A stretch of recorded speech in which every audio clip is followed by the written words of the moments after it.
Hello and welcome to Empowerment. I'm Kelly Whetstone. I'm going to mute my mic just a little bit so I'm not making noises in your ear. Thank you for joining me today. It is 10 a.m. Pacific time on Tuesday, January 27th, 2026. We are at the end of January. January will be history as of Sunday. But January's been a heck of a month. I mean, in a really good way, and that's part of what I want to talk about later. But I'm really happy to be here today to be live with you. This show is live on 12 Radio and is also streaming on almost said Facebook, YouTube. So anyway, I hope you join me. You can go to the chat room at 12radio.com and click on the YouTube link on my banner, or you can listen from 12 Radio, whatever you like to do. There are options. So what I want to start with is a couple of really great stories that happened last week, and they're truly kisses on the cheek from God. That's the best way I can say it. That's because that's really what they are. We were over this past weekend in a real cold spell. I mean, single digits from last Friday through Sunday. And we had these little snowstorms, not storms, little snows. I know that's not good English, but in other words, just a little bit of snow each day, Friday. In fact, maybe it started Thursday night. I don't know. But just a little more than a dusting, but not much more than a dusting because it was so cold. I mean, single digits. I remember when I was growing up, I would hear people say, oh, it's too cold to snow. Well, we were in the single digits and it still snowed, but the snow didn't have much moisture to it. It was kind of dry. In fact, I went out and swept it off the sidewalk and it was like little granules. It wasn't moisture laden snow. That'll come in springtime. But anyway, so we had this little snow on Friday, little snow on Saturday, and then on Sunday, the wind whipped up. And it looked like real snow, not just like this tiny little stuff floating down and you had to look really hard to see it. And we had like a mini blizzard on Sunday afternoon, which was really cool. So, the moisture is great. The weather was what it was. The temperatures were what it was. But, Grace and I we have a routine. And our routine is to go for a good walk every morning. That's the first thing we do. We get up, get ready, go for a walk before we do anything else. And so we were able to go for a walk on Friday morning. And it was cold, but she wanted to keep going. I mean, she has her little sweater on and she just marches in front of me with her stick in her mouth. So she wanted to keep going until we got about a block away from home. And then she's, lifting her feet up. So I ended up carrying her home on Friday morning. On Saturday morning, it was so bitter cold that there was no way we could go for a walk. And I actually didn't go to yoga either. I do yoga on 7 o'clock on Saturday mornings. But we all agreed, there were 3 of us, we all agreed that it'd be a good time to pass on that. I think it was like 2-3 degrees on Saturday morning, really, really bitter cold. So obviously we didn't walk, and Sunday we made it out for a walk for about 15 minutes. And we walked where it was dry to avoid any snow, and that was it.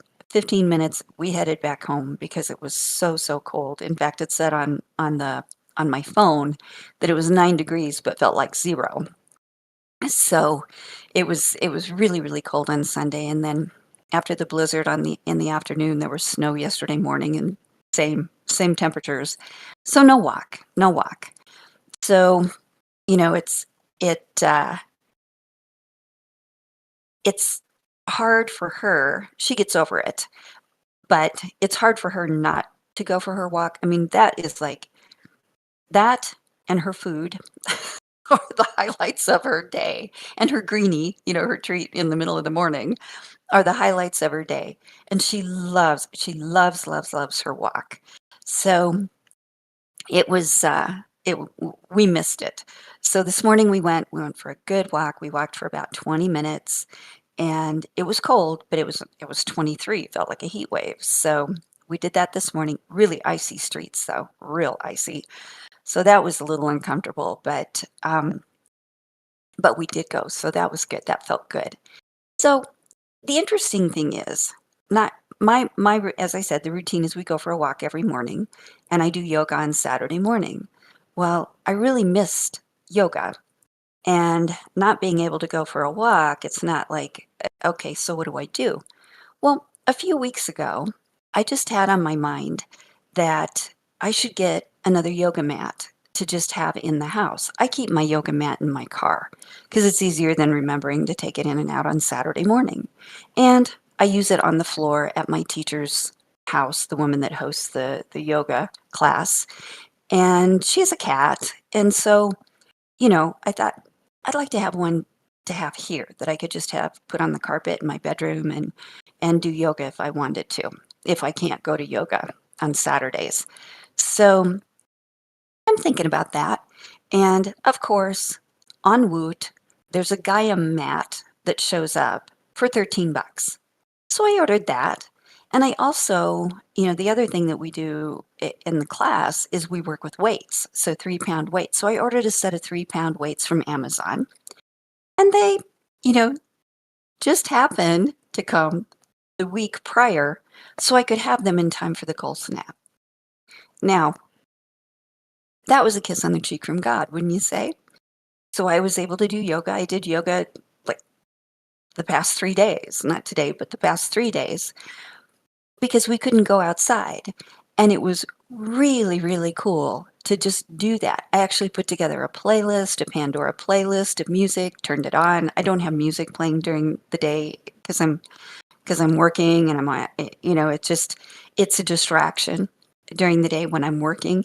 But to have it on, before I started my practice and then to have it on during, it was really a cool expanding experience, which may sound totally silly, but it was. So that was one kiss on the cheek from God. The other one was meeting an angel at Sprouts grocery store.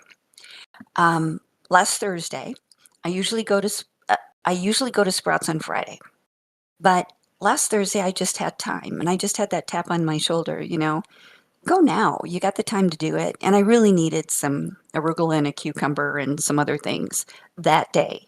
So I thought, okay, I'll go. Now, at that point, I didn't realize that on Friday we'd be in the deep freeze, for the weekend. So, there's me being taken care of again by Spirit. But when I got to Sprouts, I got the things that I needed. And when I got to the checkout, there was this lovely man behind the checkout counter that I'd never seen before.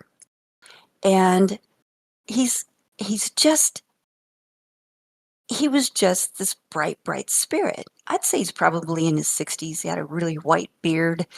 And when I was walking up there, he's like, "How are you doing today? It's nice to see you." He says, "It's going to get cold outside." And he said, "We're looking at some cold weather for the weekend." And he just kept talking, and he was just delightful. He said, "Most people don't like cold weather." But he said, "I didn't like cold weather either, but then I just decided I was going to like it. I decided I was going to like cold weather. And now I do. Now I do." And I could tell from his accent that he was from the South. So I'm pretty sure that had to be a pretty big decision to like cold weather. But I just love what he said. I just decided to like it.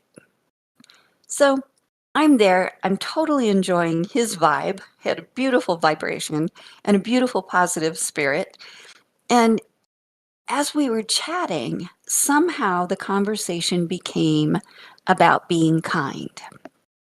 And he said something about, he says, I really like people and people are nice. And he said, every once in a while somebody comes in and they may not be so nice. He goes, but that doesn't keep me from being nice to them. And I said, well, you get what you give. So, really, the kindness that people show to you is a testament of how you treat people.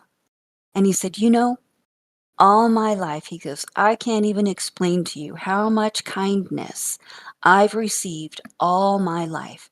People have been kind to me. And he said, if I died today, I'd be perfectly fine with it.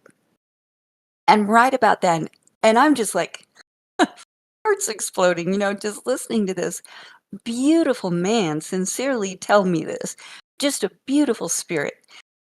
And just about then, this woman comes kind of running by, walking real fast. This little just sparkly spirit lady comes walking by, and she goes, "Hey, Chris," and she comes over and they high five each other. Chris is the guy behind the cash register. And they high five each other, and she said to me, she goes, "He's my favorite." And at that point, we were just talking, and I think somebody was coming up behind me that actually needed to be checked out. So she and I walked out together. And she said, he's not here often, but she said, he is the nicest man in the world. And I said, he was really wonderful. We had a nice little conversation. So she wished me a good day, and I got in my car. And honestly, I think I said thank you all the way home for such a wonderful encounter with Chris and the lady I walked out with, because again, she too was just this bright little vibration. And it honestly just lifted me up for the rest of the day. Totally lifted me up for the rest of the day. And, the moral of these stories, these two stories, there are more than one moral. One moral is when good things happen, talk about it.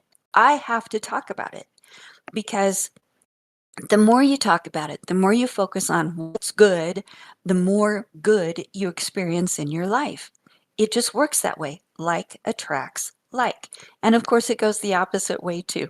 So I'll choose to focus on the good because that keeps us going, keeps us up, and it matches the vibration of our true being, that infinite God self.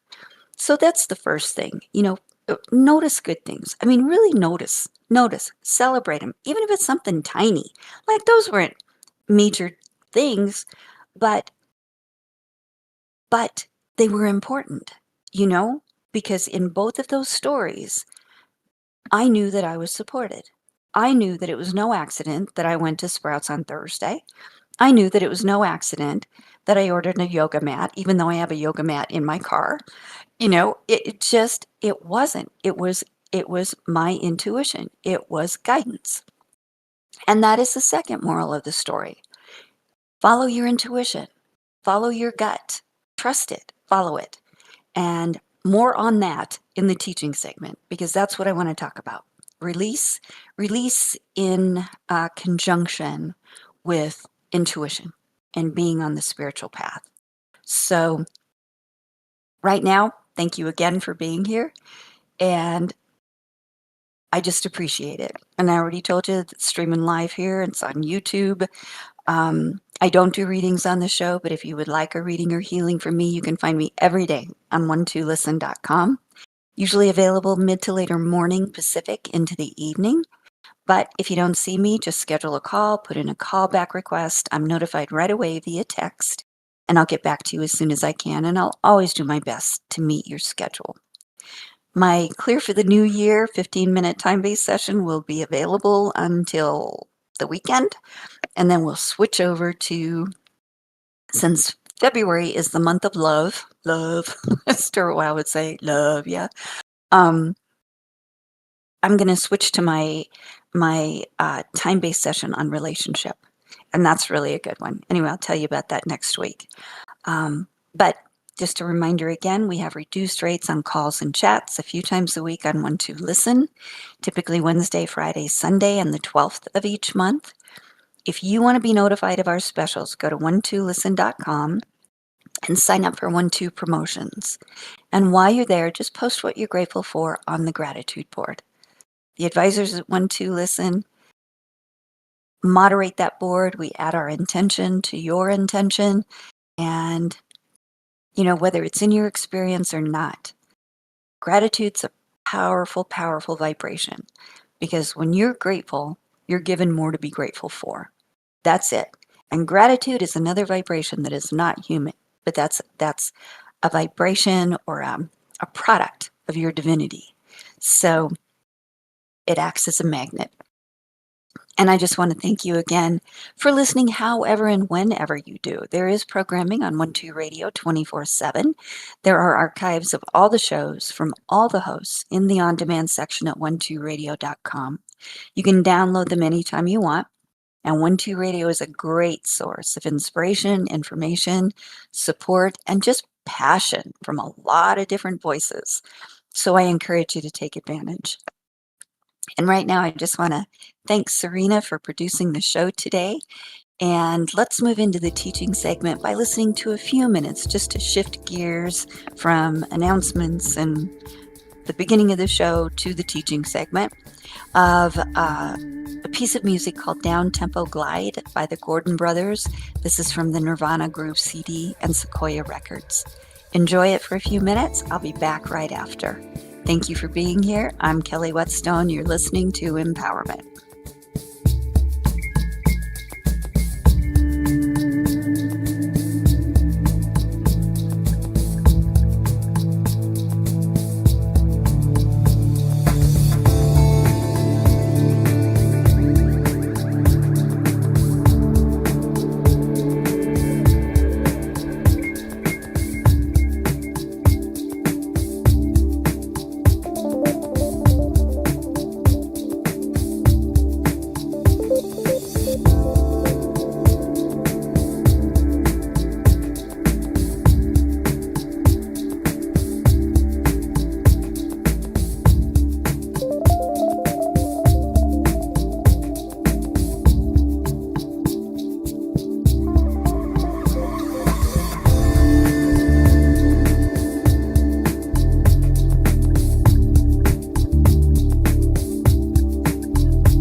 Welcome back.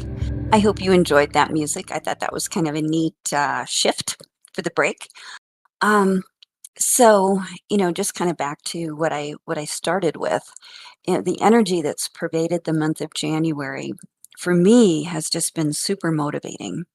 And I just got so much stuff done, so many boxes just kind of ticked off of things that I had put off and just different. It was just different. It was like a go month, which is not normally how I think of January. To me in the past, January's never been, well, it's still not my favorite month because it just kind of is gray. It's not, it's like all the holidays are gone. Then you have this sort of let, release of adrenaline, and here we are in January. And it's typically cold and, like I said, just kind of gray. But I don't know that that's definitely the weather, but just how I've always felt about January. But this year, it's been a whole different thing. Whole different thing. There are a lot of things that have to be done, a lot of things that need to be, like for me, renewing subscriptions to things and you know um, getting stuff together for taxes and this month though things were just added to that. But anyway, it's just been really motivating and really provided opportunities for me to accomplish a lot of things. But the key ingredient in accomplishing those things was following my intuition. Was guidance given me by spirit, and then just doing what needed to be done in the moment. So, it's a Zen principle. If you walk into a room and see something that needs to be done, do it. If you see something that needs to be done, do it. Don't walk away and say you're going to do it later. Do it. And, sometimes that's easier said than done, depending on what it is. But for me, this month, each weekend of this month, one thing after another, just projects, inspired to get them done, got them done. Christmas was all wrapped up and put away in one afternoon. The new dishes that I bought were unpacked, washed, put away. The old ones packed in the new ones' boxes and ready to donate in one afternoon. This last weekend, I got all the documentation for my taxes put together Saturday afternoon and submitted in the portal to my accountant on Sunday morning. Each of those things were they were an experience of flow. And it's like, okay, kind of like I agree to sit down here and do this. I agree to just start putting stuff away, putting the Christmas stuff away, because you walk in there and go, I'm going to do that this weekend. And then you walk in there on Saturday morning and go, man, this is a big project. But it's like you start. That's it. Take one step into that project, and then it just took over. It took over. So, so each of those experiences, each of those projects, which were substantial projects, was an experience of flow, being the instrument while life accomplished what had to be done through and as me. And it was joyful. I mean, it really was like almost like standing outside myself and watching all this stuff just get done. And it was easy because it was easy because my head wasn't in it. My head of oh, I could be doing something else, or I just want to get this over with. That didn't even show up. It just didn't. It's like this is what I'm doing now. And I was in it. So what I want to talk about is release or surrender, if that word makes more sense to you, same thing, as an integral part of living an intuitive life. We are constantly supported by source because we are source. So, you know, information is constantly flowing, but it's up to us to be open and available to it. Support flows, if you look at the chakra system or according to the chakra system, flows through the crown chakra on the top of the head. That's the gateway to the God of your heart, to spirit. And it flows into the head, into the sixth chakra, which is in the center of the head, behind the eyes, between the ears. And that's where we catch it as imagination, ideas, guidance, whatever it is. That's where we catch our intuitive hits, is in that sixth. So the way to become more intuitive is to trust your intuition and follow it. I think that's the only way to become more intuitive. It's a practice. And the thing is it may not lead you where you thought it would, but by following it, constantly following it, continuously following it, when it shows up, you get more. And so it's a practice, right? It's a practice that you have to show up for, like any other practice. But the key is taking it seriously. If you get an intuitive hit, rather than sit there and think about it for 10 minutes going, was that my intuition or was that just me? Follow it. Follow it. Like I said, it doesn't always, sometimes it's a lead balloon, but the act of following it is an act of trust. And that's what you're building. When you follow your intuition, you are building trust in spirit to guide you and to know more than you know. Stuart Wilde said, "The spiritual path is like taking a walk in the fog. You'll only ever see a few feet in front of you at any given time." And that is just how it is. What guides you on that path is intuition. If you think you know how it's going to go, or you're holding on to an idea of how it should go, it will be very frustrating because that path, the spiritual path, is fluid. It's just fluid because it's source, it's spirit communicating with you, directing you constantly. So, in order to follow the flow of the spiritual path, it requires releasing preconceived ideas. It really does. And surrendering to the wisdom and perfection of the infinite self, that infinite God mind that meets every demand. Every demand. Humanly, we can't meet the demands that come to us as life shows up the way it does. We can't. That's when we struggle. That's when we get frustrated. That's when we get discouraged. But if we get out of the way and depend on that which lives us, it's incredible. Those demands are met, and they're met miraculously a lot of times. So, you know, the other thing is, by surrendering to the wisdom and perfection of the infinite self, you are surrendering to that which called you to the spiritual path to begin with. You were chosen. Not that we're special, but where you are in your evolution, where we are in our evolution. It's like, come on, let's do this now. Let's do this. Let's expand more.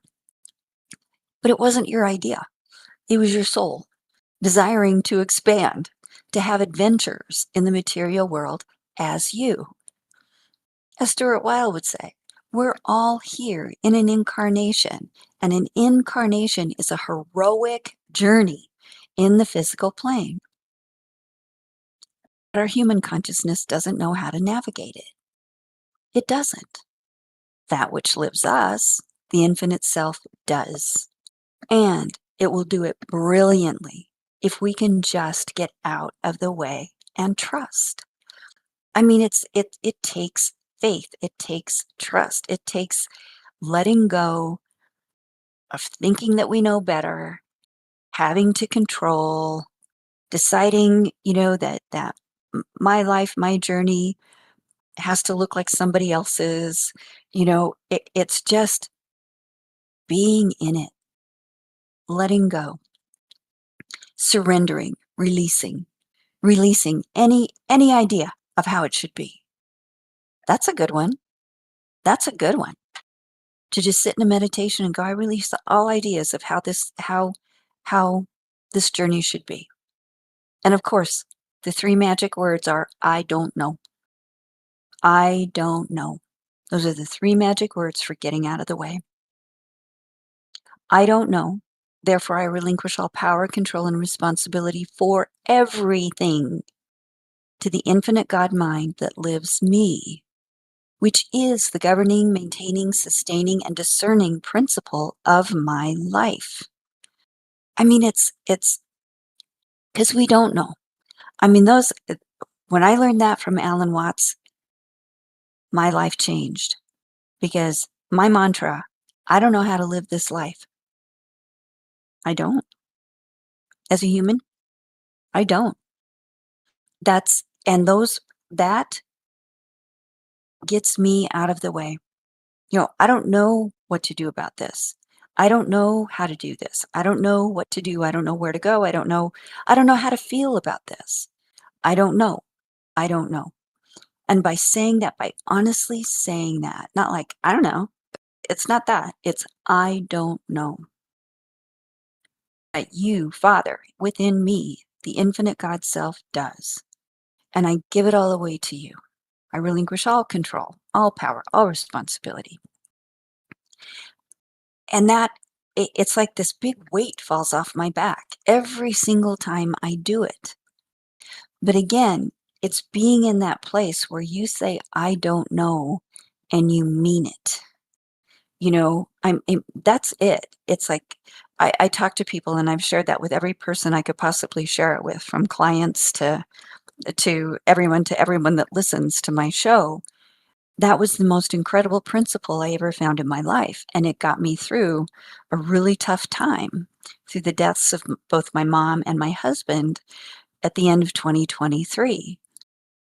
I mean, I don't know.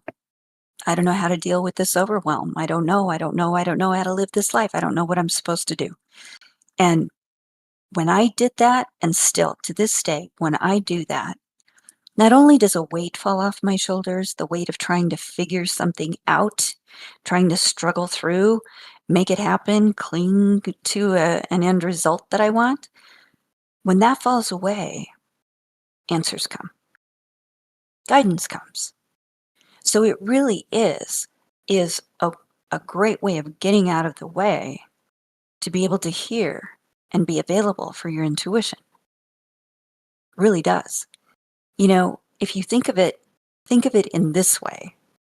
If the infinite self, God, source, life, whatever you want to call it, Brahman, the Atman, whatever you want to call it, can beat your heart, grow your hair, digest your food, function all of the organs and systems of your body without you directing it, without you even thinking about it, then it can certainly guide you if you let it.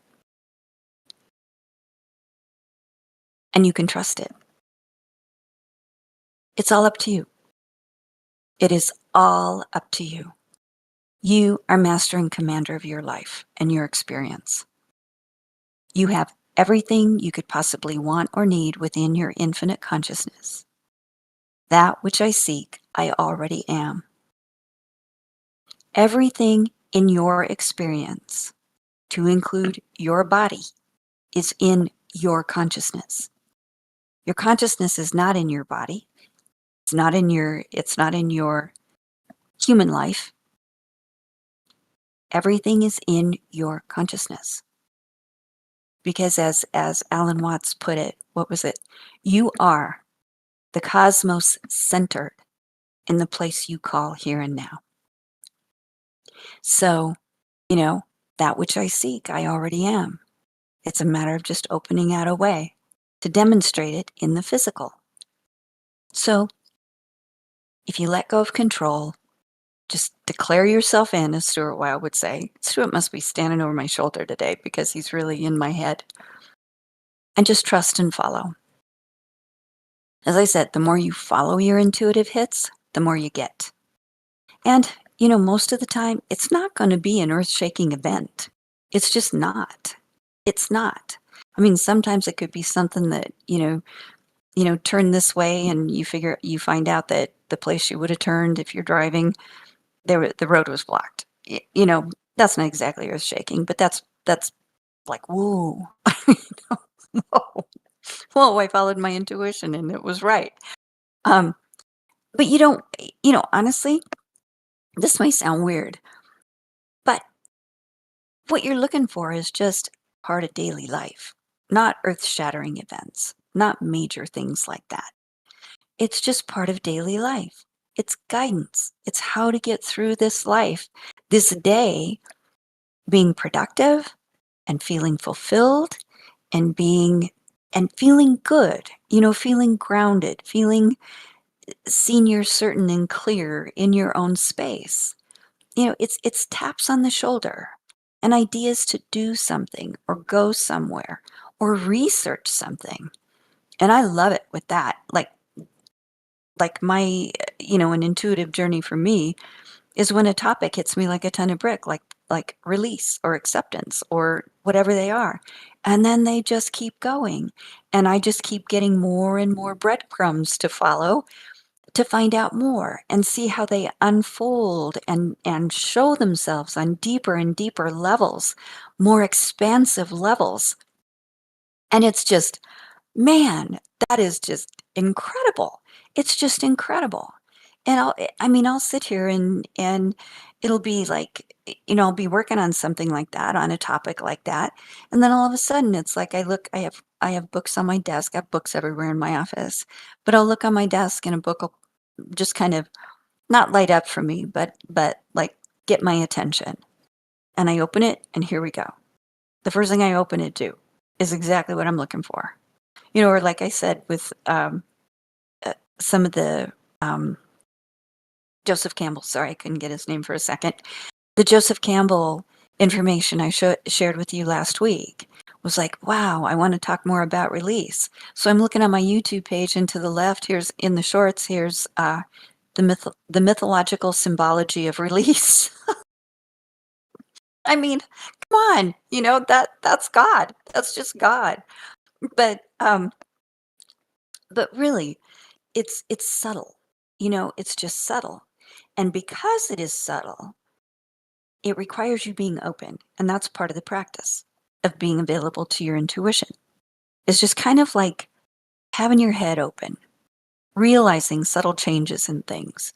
You know, um, if you get a tap on your shoulder, you think you should do something, and you follow along, and then at the end, you find out why you were following, if that makes sense. In other words, I guess maybe a better way to say it is the story unfolds because you followed your intuition. You don't know what the end is. And that's the other thing we got to let go of, needing to know what the end is. We don't. We don't. We leave it open ended, right? Because if we dictate anything, like, I don't know how to do this. I don't know how to live this life. I don't know how to care for my clients this day. I don't know. I don't know. You just leave it open ended. Not, I don't know how to get this, I don't know how to get what I want. Whatever that is. That's not how it works. That's not how it works. Because what you're doing is by saying I don't know, you're giving yourself permission to rest in the fact that spirit does know, and spirit will lead and show you and support you, because that's what spirit does if you allow it to. But really, you have to let go of thinking that you know anything. And also, this brings up a good thing that I sort of kind of mentioned a minute ago. You have to let go of thinking of that you know anything, how things should be is what I'm trying to say in an awkward way. And you also have to let go of comparing your experience to other people's experience. That is an easy trap to fall into. We all have spiritual teachers or authors that talk about their experiences. And then, we want that for ourselves. And so we try and do what they do, and we get discouraged if it doesn't work out. Well, everyone is in their own evolution. No two people have the same experience of anything, because we are the individualization of source. There are no duplicates. Nobody's in the same evolution as someone else. And no one has the same history. So things that hit us in certain ways still come through our filters, through our influences, what we know, how we've grown up, prenatal influences, early childhood environment, our schooling, and our life experience. Everything comes to us through those, and they dictate our perception. They're how our mind, the human mind, forms things, forms spiritual things. So you may do everything that some teacher or someone that you admire, author or whatever, says to do, but you know what? You're not going to have the same experience. You can't because you're not them, right? But your experience is yours. And, we teachers are way showers. That's what we are. We are way showers. They help us. We help people. But we are not the end all to be all. We are not. What is you realizing that you are one with the infinite self, and therefore you are available to all that God is. You are all that God is, you are. Right here, right now. All that God has is yours. Source, universe, whatever your word is. If you don't like the word God, I love the word God. But that's it. You're it. You're it. You are source having an adventure in this physical plane. But again, this body, this life, everything that you see around you is contained in your consciousness. They belong to you. Therefore, you are master and commander over them. But again, until you know that you are it, IT, we look, let me just rephrase that. Until we know that we're it, we look for methods and systems to follow, thinking that they'll get us where we want to be. So, it's like, once I understand that principle, once I really get that, once I take that class, go on that retreat, learn the right affirmation, once I stop doing this, once I stop doing that, self-judgment, leave it alone. There's no power external to you, and that which you are is the infinite living God. Infinity is the measure of your being. So, everything in your experience is taking place within your consciousness, and your consciousness is God. So now I want to go back for a minute to part of that Alan Watts lecture that I shared with you last week on it was from a lecture called On Buddhism. And I shared just a bit of it with you last week, and then I just want to add some more of that lecture just to it because it's priceless. So just recapping, he was talking about the middle way and in Buddhism, and he said the middle way doesn't mean moderation. It means the bringing together of opposites. Mind and matter, mind and body, mysticism and sensuality, unity and multiplicity, conformity and individualism. He said there's a profound Hindu philosophical idea underneath all of this, and that is Advaita, which is non-dualism. The apparent duality of I and thou, the knower and the known, is unreal. The apparent duality of subject and object, the enlightened and ignorant, Maya, or world illusion, and reality, is unreal. So the apparent duality of bondage and deliverance is unreal. In other words, this is me interjecting, they are the same thing. God is. There is nothing. There is nothing. There is nothing but is. And we are is. We're part of that. And then he said, the perfectly wise man is the one who realizes vividly that the ideal place is the place where you are. If you could see this moment, that you need nothing beyond this moment. Now, sitting here, aside from what's going on, aside from your thoughts, here and now contains absolutely all that is needed. The middle way, right down the center, is where you don't have to do a thing to justify yourself, and you don't have to justify not justifying yourself. Your acceptance of yourself as you are is the same thing as coming to live now, as you are, now, in the moment. But you can't come to now and you can't accept yourself on purpose. Because the moment you do that, you're doing too much. I love that. I love that. The moment you do that, you're doing too much. So, a great way to practice following your intuition, which is being in the moment, is to continually ask, in this moment, what am I called to do? And then follow what you get. Follow what you feel. You may, don't expect, I'm just saying, don't expect, the burning bush telling you what to do. God, the burning bush telling you what to do. What am I called to do? What feels good to do? And then follow what you get.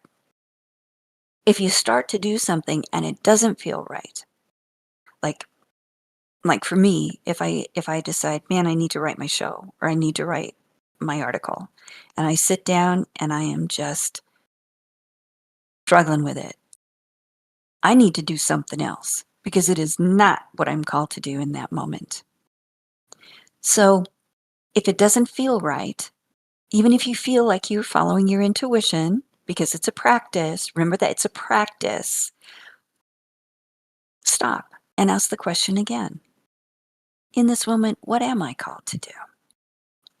And if you follow those, it soon becomes like this lovely guidance system that will take you through your day. It'll just take you through your whole day.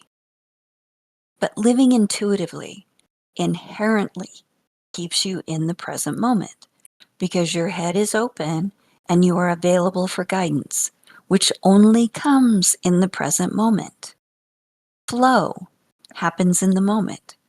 You don't decide to be in flow.